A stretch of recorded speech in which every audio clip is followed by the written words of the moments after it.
Father, kuna Pastor Tawaingo na Mai, we came a long way. We came a long way. After, Dufka, I was getting English town. Pastor Tawaingo na Mai dafu. Mai no wazi. Awachini msichana bida peleke za pastor kwa time. Hata hiya tese ba ifi kita. I'm so happy guys for you. Thank you so much. Guys, tell mwa nikuda kuupeni wa Pastor Fred. Now the pastors here, I didn't make it to the prophetess. Mr. Amabu Jesu. Amen. 2 Kings chapter 6. 2 Kings chapter 6. My case must be different. My case must be different. 2 Kings chapter 6. From verse 1. Now the sons of the prophet said to Elisha, see now, the place where we dwell is too small for us. Let us go to Jordan, and let every man take a beam from there, and let us make a place there we may dwell. So he answered, go. Then one said, please consent to go with your servants. And he answered, I will go. So he went with them, and when they came to Jordan, they cut down trees.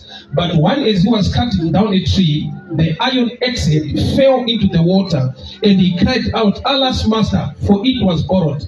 So the man of God said, where did it fall? And he showed him the place. So he cut off the stick, threw it in there, and he made the iron float. Therefore he said, pick it up for yourself. So he reached out his hand and took it. Father, we thank you for such a time. Speak your word. Instruct us, correct us, empower us for the glory of your name. In Jesus' mighty name I pray. Amen. Our theme scripture title na Exodus 2 from verse 19. Vakadzi vakatumwa the midwives vananyamukuta vanga vatumwa naFaro kuti vauraye vana, but vakadzoka vaine report yekuti kwamatituma the Hebrew women, they are not like us.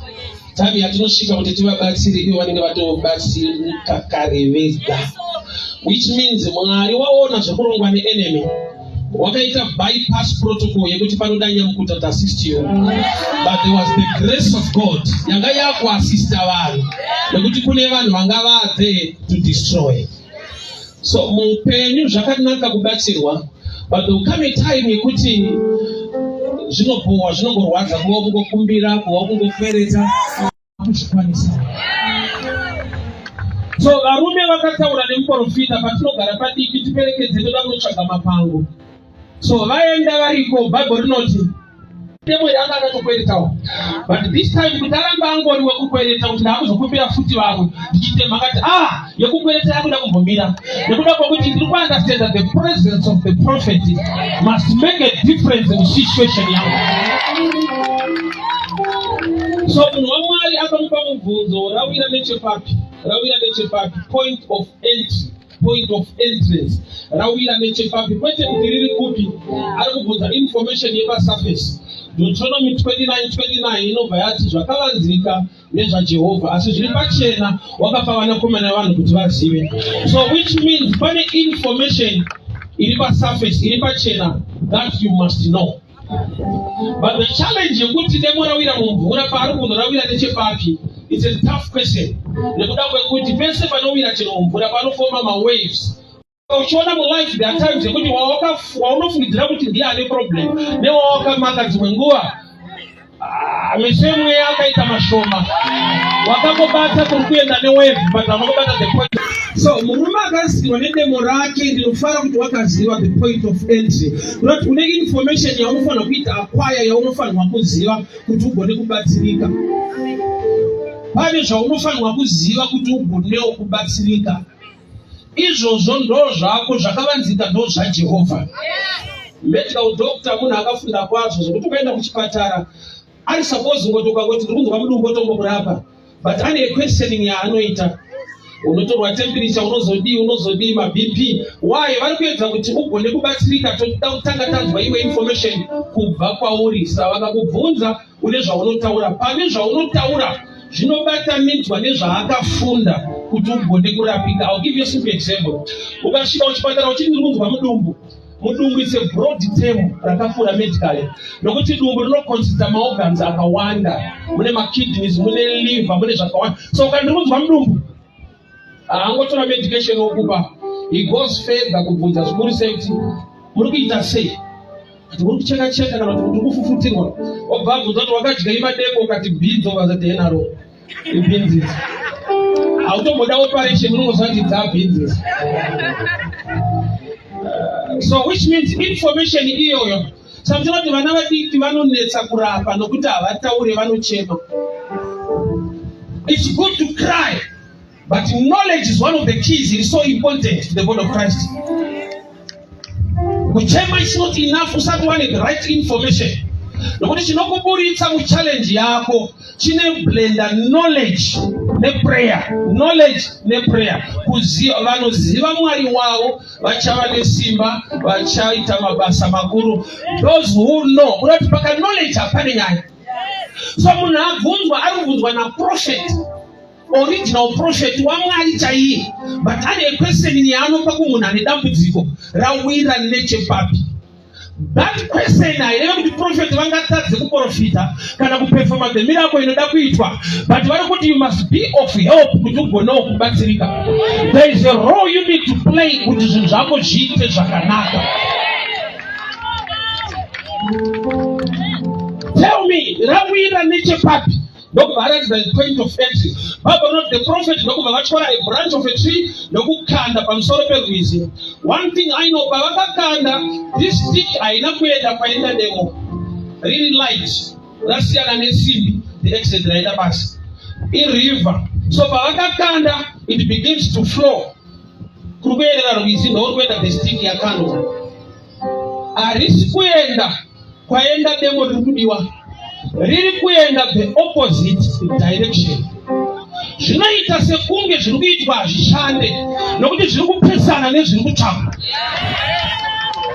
Kana munhu akura pamweya, zvinhu zvinoshanda kwaari zvikaonekwa nevokunyika vanoti hazvishande nokuti zvinenge zviri kupesana nezviri kutsvagwa.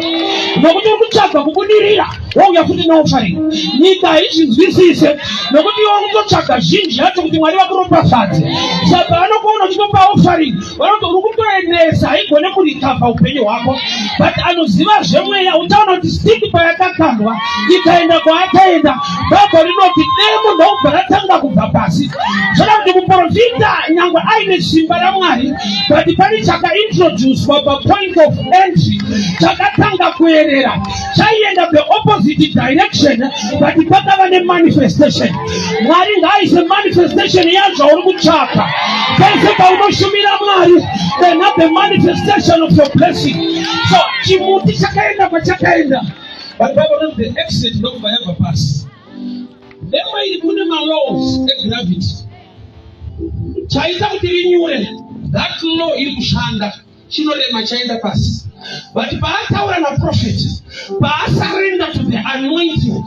There is an anointing greater than every law. Yawakatenda shida ngeyekumuri kwenyu kuti vakaenda vakadzoka.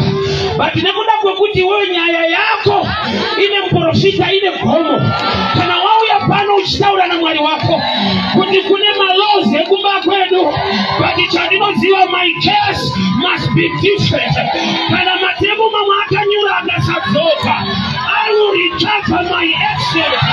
Kana business rakanyura profit ikasabuda, but nokuti nina Mwari wepachikomo, I will recover my business. There must be a difference. Zvikashaiwa difference now zviite zvakanaka. Panofanira kuratidzwa kuti apa pana Mwari muzhinji. Nekuda kwekuti kune demo rakadzoka. Handizoti zvingani zvavo zvakabuda muJordan River, but only this extent. Nekuda kwekuti kuna ataura nemunhu waMwari kuti munhu waMwari ndiri kuda rangu kwete remumwe munhu. I'm tired of borrowing. I need my own. Ndaneta kutopiwa lift kwa vanodriver ndovakaita sei. Ndaneta kungobatsirwa panyaya idzi. Ndakudawo kubatsiri kwete mukwereti. Ingashoko rinoti you are not a borrower but a lender.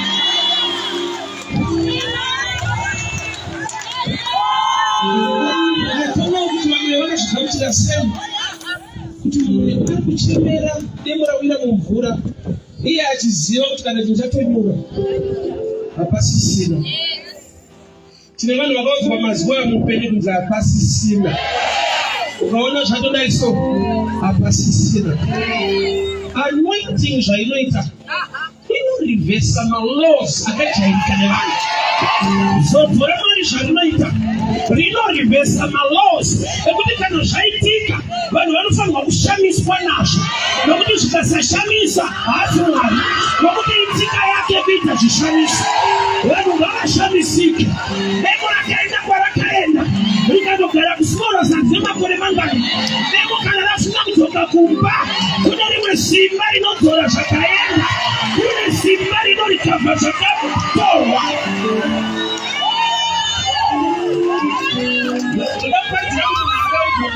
Hapasisina, hazvichaita, hazvibude.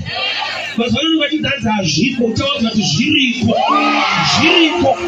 Nekuda kwezodzo zvinonzi hazviko, zviriko. Panyika pane malaws aripo. Saka kunomata Mwari who is greater than every law yepanyika. Iye anoti kana audzwa nezvaRazaro, nyangwe achitoziva kuti kwakafiwa, ari kuenda kunointroduce a new law yekuti akatoiswa muguva, akatora vanhu vakanganwa. You dine with him this afternoon. Jesu akadzokera, asvikapo Mary and Martha vanomukamana Jesu, vanomufarira, but their level of understanding is very low. Nekuda kwokuti vanounderstand malaws ekuti kana munhu afa aiswa muguva atora zvatopera. That law yakajairika nokuti vakuenda kunhamo dzakawanda. Because there are times when you need too much experience. That's why we say blockage to revelation. Your experience is too much. Wakadzidziswa malaws are natural, and are you effective to are natural? I remember telling you this.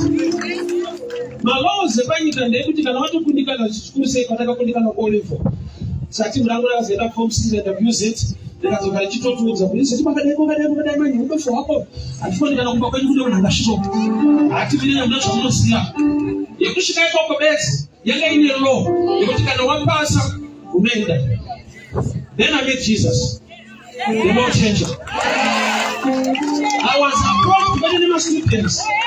The professor actually go, but he wants you to teach us the wisdom and what to teach us. That one of the subject is missing. Yeah, he told us the missing teacher. Those guys, what are we could never end? We need a vacuum, but we got there. Not just a packet. When we could not, there were students there. But that's who are going to say go.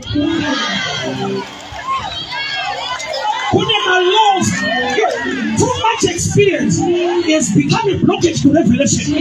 Too much experience. Saka uchiona kuti murume akaziva kuti matemo anombonyura zvinombowira pasi. But tinewa Mwari watinaye. There is an anointing and there is grace. Tinewa Mwari watinaye. Munhu waMwari ndiri kuda rinonzi rangu. I am tired yezvinhu zvevanhu. Ndakudawo chinonzi changu chinobatika. Usakamfotwe nevane matemo awo. Vachiti handikapedza manje ndokupa. Don't worry, ndokuitirawo uri mumwe wangu. Kuitirwa kune time frame. There must come a time yekuti wakuitawo zvako. Ufune problem yevanhu vakakuitira. Vanozonoudza vamwe vanhu kuti tisu tiri kutomuitira. Usatomboona munhu akarizena kuti handichada kubatsirwa kwacho. Because wachiseko wese akubatsira adenga nerweseri achiti munhu angafa. NdiMwari bedzi asingafamba achitaurira vanhu. There is a law. Zvichida kumulikwa wakaberekwa. Kunzi kana madai no benchmark hakuna anovakaipa azvite. Malaws iwayo anongoshanda kana musiri mupresence yake. Muprofita audzwa haana kuti you know the laws of gravity. Malaws iwayo ndeikoko. Kana taakwa Jehovha manje zvinonzi hazviite ndozvaanospecialize nazvo.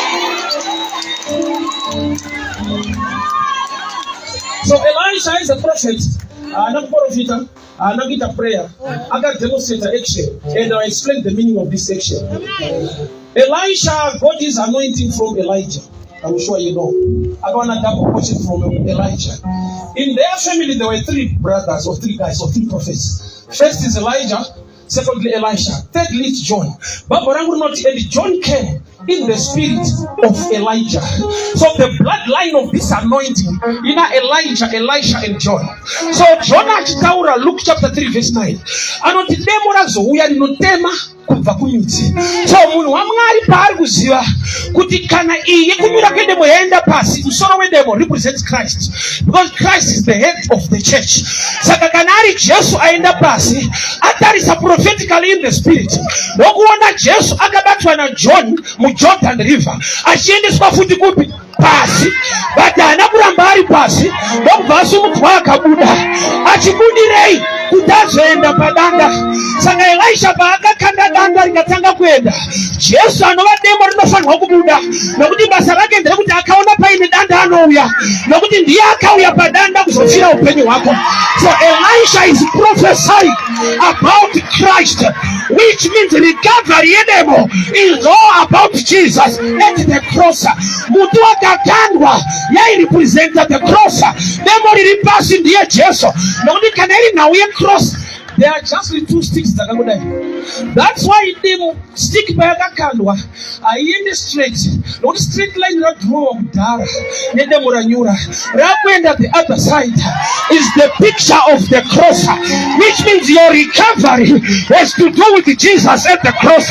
Zvakaitika kuti vakapira vakauraya zvavakauraya, but kune ropa rinotaura zviri nani, ropa rakaerera pamuchinjikwa. You are going to recover. Vanhu vachashama kuti zvafamba sei. There is an anointing greater than the law of the natural. Varume panyika pane mitemo yepo. Jacob akaiudzwa kumba Labani. Jesus. Vanzi wangu wachida mudiki bati kuno manje. Mudiki atorwe mukuru asati. Kuti akaroreswa netsika kuti nechoice. Rora yake kutanga yenge iri tsika. Zvanzi wada muningina bati mutemo wekuno. Atiteneri mudiki kuti aende mukuru achiripo. So Jacob wakamusana nelaw yekunyika kwaakaenda. Nyika dzine malaws adzo, nzvimbo nenzvimbo kune malaws eko, misha yatinobva kune nyaya dziriko zvokuti funda hako but hauna basa rauchapinda, ngwara hako but hapana chauchamisa chipinda. Kwatinobva kune malaws ariko, but inofanira kuti tine kwatakazouya manje. Vanhu havakati handei kuJorodhani. When you talk of Jordan, we talk of Jesus being baptized in Jordan. Zvoda kuti tiri kuenda kuresurrection, nokuti ndiye akabhabhatidzwa akapinda mumvura ndokubva abuda. Saka kana tauya kuna Jesu chakanyura chese, there must be a resurrection anointing. It must rise, it must rise. Handizive malaws ariko nekuti kana economy yakadai mari aibhajiteka azvichengeteke. Malaws avo kana wakauya kuna Jesu ngavashamisike nazvo, ngavavhunduke nenyaya yako kuti law of gravity yanga iriko but demo rakadzoka. Ehe zvanga zviriko but nyasha dzakaita zvinoshamisa.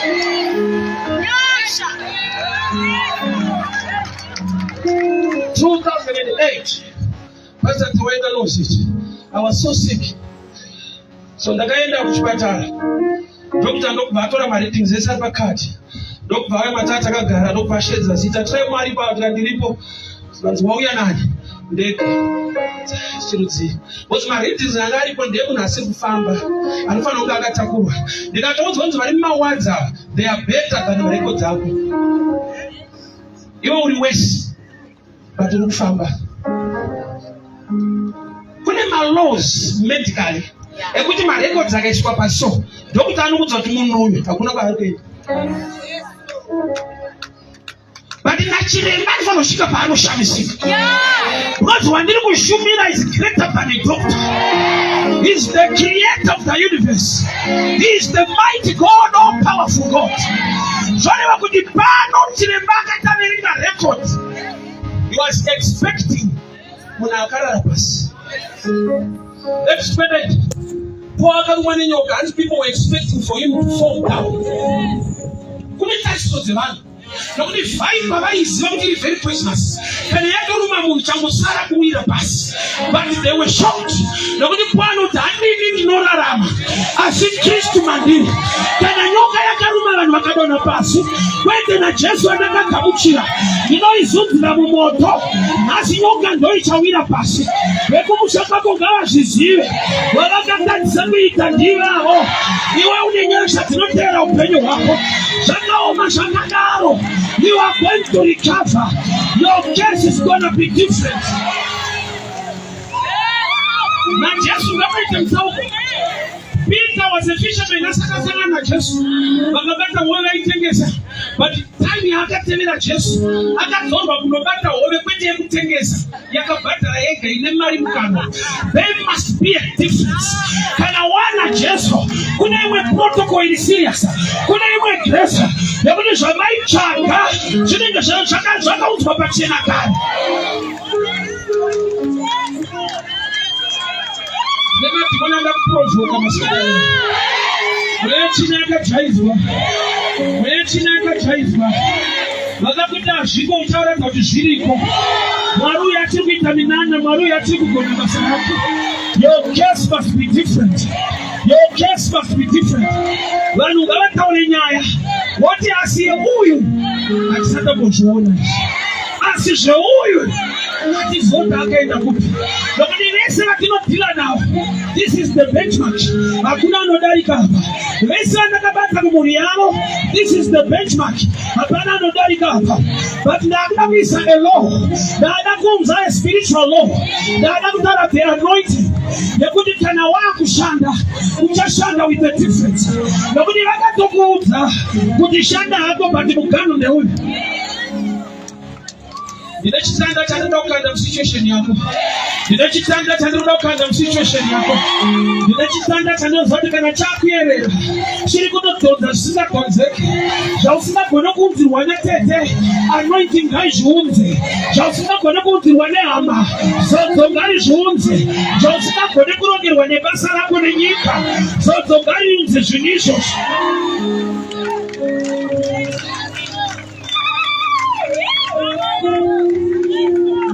Unazo zvawakaudzwa. Kana iwo vanosvika pakuzvitenda kuti kwaona uzvazodai. Hapana. Ukaona kuti munhu akaenda pasi. Ukasvaka maexperience vanokutsanangurira. Vanotaura ndikatoenda pasi ari kusvika kugara pasi pane Jesu. Rinogona kufungwa varanyora futi mujesu macho. Prophet havasi kuti handei mariri. Vanoti toda kutuma simba riende kwazviri koko. Hatigona kusimuka pano tikaenda kumusha kwenyu izvezvo. But handati tiende neruoko rwenyasha. Paungaberekwa iwewe, paunobva iwewe, kune vasingakune kwacho ikoko. Ndoda kuvhizita newo kumusha kwako. Pakaiswa benchmark iyoyo. Kune mazita akaiswa muhari. Kune mazita nemachira akasungirirwa. Father, in the name of Jesus, every spirit, inobreka hari iyoyo, inobreka hari iyoyo, inobreka hari iyoyo. Wanirwanyasha, a new law. Ndinotaura kutema mucha. Fire in the name of Jesus. Raise your hand, I need to pray with you now. I want to break that law. Law,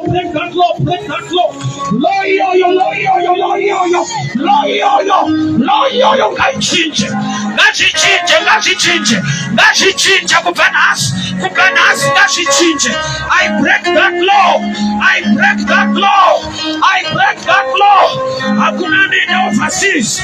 Inotaura visa.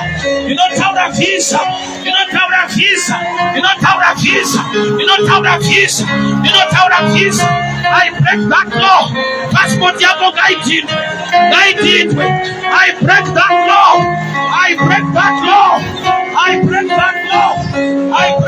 law.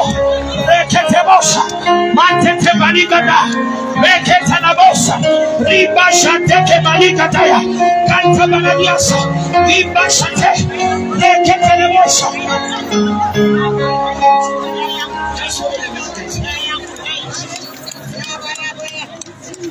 Raise your hands, people. Just be quiet to keyboard members. Just a minute. Not Takawanda, but one thing I know. The hand of the Lord is not short. Don't believe in it. My laws are about Kanosina no Ziva or no Godenda, Kanosina no Minanewe. My laws are why. There's always Maria Nyangosina Ziva Murume, but the Holy Ghost will overshadow you. Kana warume wakasakuziwa, kana wakati wakasakuziwa, moyamshene ngachi tabasanewe. Baba ndikunamata, just raise your hands. I decree and I declare every law, kumushamoka berekwa, sigayoyo, by fire, by power, every demon. Roreka chanta gamuchirika basangari ndeke prophet ngaibatike nesita la cheso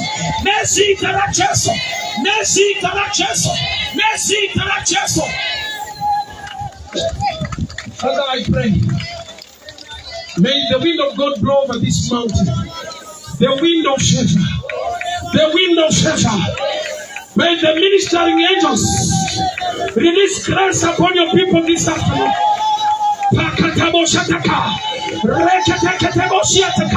Receive grace, receive favor. Your case must be different.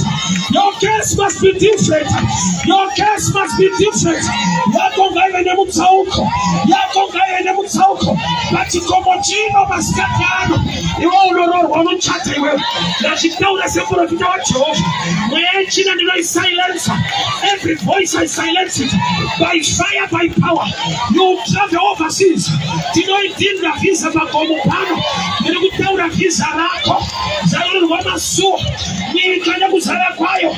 Rogo wa Jehova. Machine peshi yangare kete. Mindro yako ngaishike mupenyo wako. In the mighty name of Jesus. In Jesus' mighty name I pray. Amen. Just check the hands.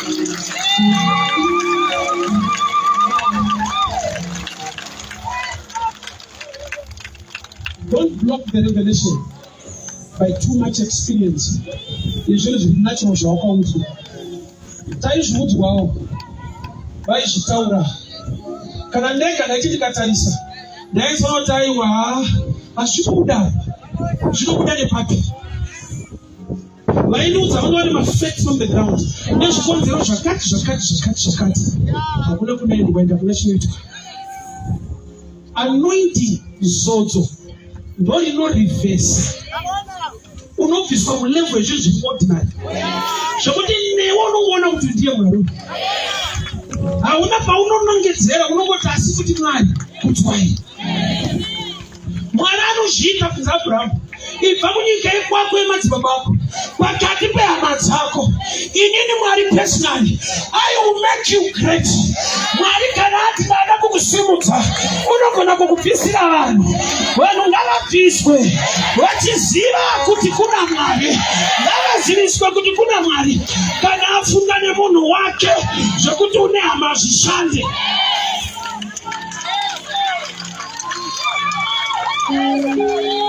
I'll make you. Marano Shita. And it's Simaracho. So this is why it challenged me so much. But not in the beginning. God created the heavens and the earth. All diatrines is a natural builder. He starts with the foundation, the walls, and the roof. A supernatural builder, he starts with the heavens. Mariwakasika denga nenyika. Chakaita kuti denga limambiriri mudenga. Akalipasikana kuti uri denga pasimucha juu. Mari ngakusimudzire. Pasina madziro ne foundation yedzidza rako. Nyasha ngadzikuita kuti uflote.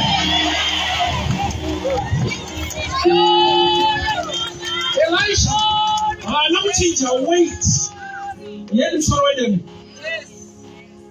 Rakaramba richirema. Really type is a float. But in the anointing, like a float, I snap to your weight. I never knew what was the morning. We are come from. Rako Jamboy come to renew a Shichiripo. But I tell you, and the I'll break the revelation a little bit.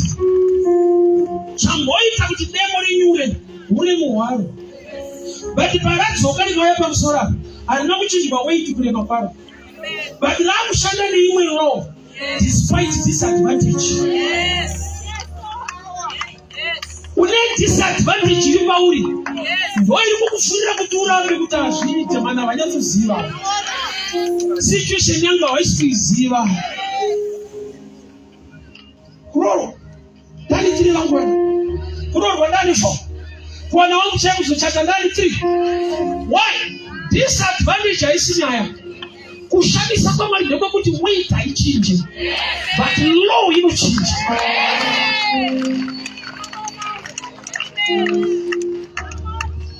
Kuna madakagamuchirwa ndikafedza ndari ndikamuchira hanyatsoziva kuti ndirani. Apemechipurachesi kuti pasi panomushanda working to ndauya pakama mulungu akanditi just be the supervisor of these guys. Aone vanoti supervisor vacho vakarongeka vakati fundei. Ndikaenda naye pasaidi ndinotaura naye. That boss, remember mapepa echikoro hapana. Zvikanzi aiwa une one thing chawakapasa. Remember telling kuti vaipfuura achinotamba golf. Saka akaponjerwa nevhiri ndikamubatsira kuchinja vhiri. So andishaedza kubasa. Ndamuudza kuti ndine advantage handina kufunda zvinonzi wakapasa pakuchinja vhiri.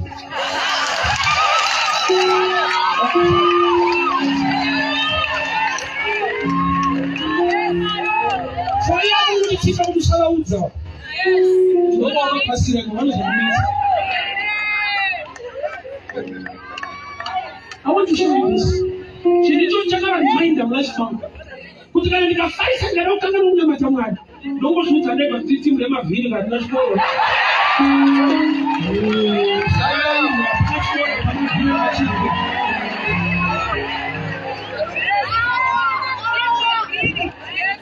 That's why weight is huge, right? We are going to kushukudza.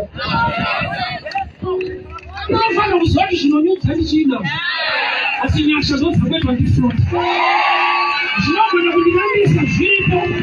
But nyasha dzandicheketera mbusha.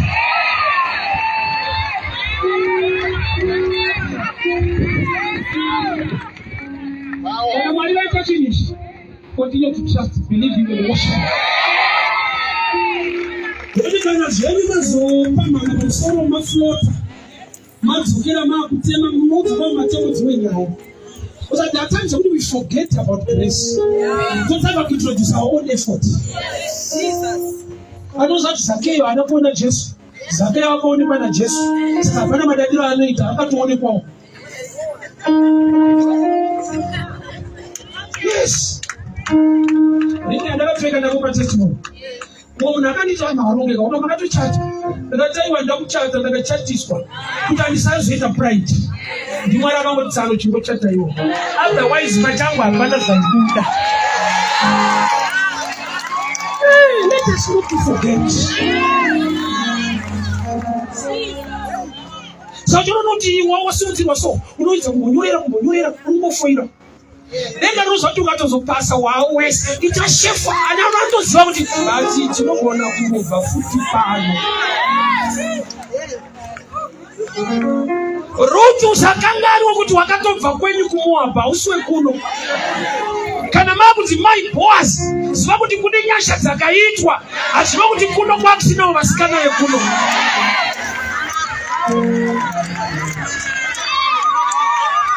I always tell people when you know, when you understand grace, it's impossible to do that.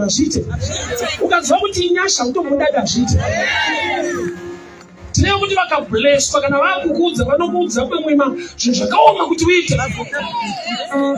6 ways how to attract Jesus. Zakeyo wakaonekwa. Usatinyorere 6 ways. Wakaonekwa mnoboreko.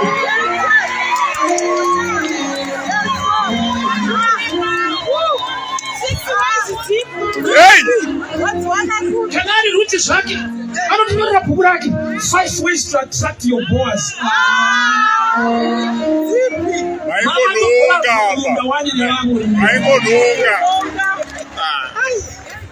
Yakungouya naNaomi makunyora mabhuku 5 ways to attract boss.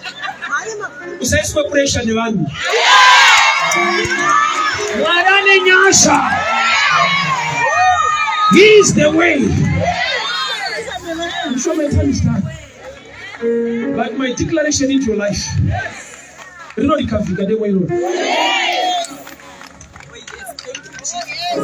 It's never too late with Jesus. Don't look at time. Look unto him. He is so faithful. System ya kubereka Sarah yanga isi simple, but the anointing is greater than system. Ma system ari kunyika anetirwa neikoko kwete vana vamwari. Isaac wakadyara mugera during famine akakohwa. Advisor wa agriculture hapo advise kudyara mufamine.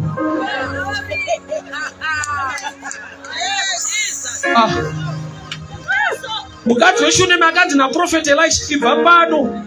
There's a famine coming for 7 years. But Jacob akanzi gara mufamine unokohwa. Your case must be different.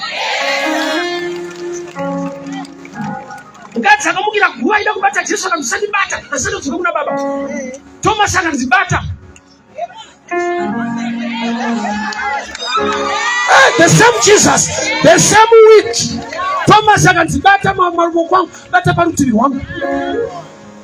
Zvarambirwa vamwe kuna wakazviitirwa. Zvakarambira vamwe Mwari ngaakuitire.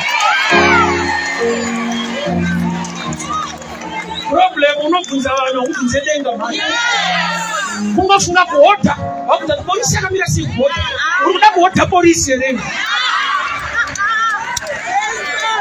Unangozwa nyaya yepolisi kuhodha chete. Profita una basa nayo polisi.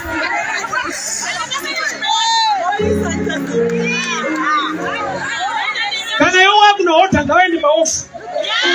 Zviriko. Kana nguva yako yakwana ngavaende kuofu.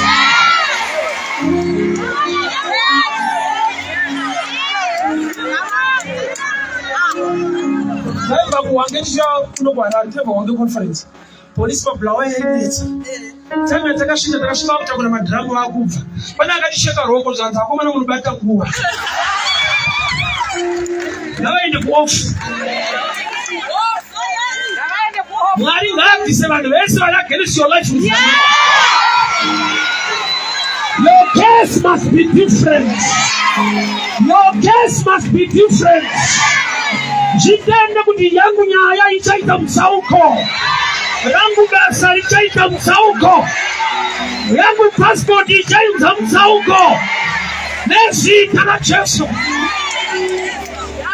Father, we thank you for your word. We thank you for your grace. We thank you for your favor. Majita nodara kupeni wedu. Iwo matemo aya Mwari. Akaenda patisingaoni. Iwo mabusiness akangotsakatika. Nyangwe relationship yakangotsakatika. Mwari wa restoration. Nokuti ndiri pano pachikomo. Pazodzo neprofita wenyu. Ndinotaura zodzo ngarichinje maloves ari natural. Zodzo ngariundiunzire recovery. My case must be different. In the name of Jesus. We can clap hands for the Lord. God bless you, Mwari wa Kitrenya.